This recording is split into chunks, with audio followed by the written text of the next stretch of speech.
Hey everyone, all right, today let's talk about worship. So, I would say that I am a worshiper. I connect with God with worshiping. I love to worship, I love praise and worship. And, I kind of fell in a rut where I felt like I needed a certain type of sound to really start entering in, and that is not a worshiper. And, I really was getting annoyed because it was getting harder and harder for me because it became about me and not about the act of worshiping. And I didn't really even realize that it happened until I was in the middle of it, and I'm like trying to have this moment and the moment's not happening. And then I felt like God said, you need to get out of your box. And I'm like, get out of my box? What are you talking about? Like, I just love worship music. And he's like, no, you like a certain style of worship music. But I encompass all of worship music and all of praise music. And so I really feel like God took me on this journey of experiencing his presence and who he was in different styles of praise and worship.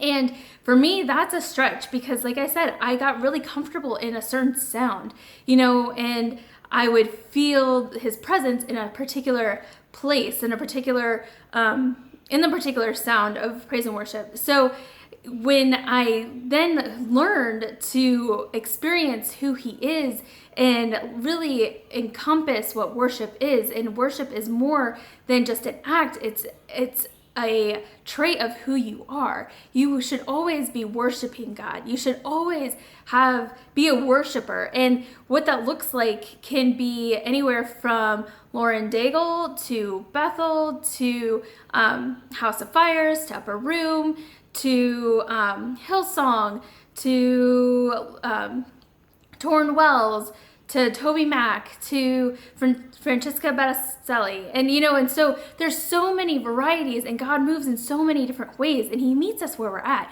And I think that's what the cool part about worship is he meets us where we're at, and we meet him where we're at, and you have this beautiful exchange of connection. And so that is what worship is all about, is getting connected with him. And I could not live without worship, and so I have honestly grown to love even more boundaries and him pushing me to really find him where he's at. And I must say, my husband is phenomenal at this. Like, he could have a moment with Jesus in a Katy Perry song, in anything really. Like, he can find God and have this moment with him, whereas me, again, it took me a while, and I now have learned to really find him where he's at.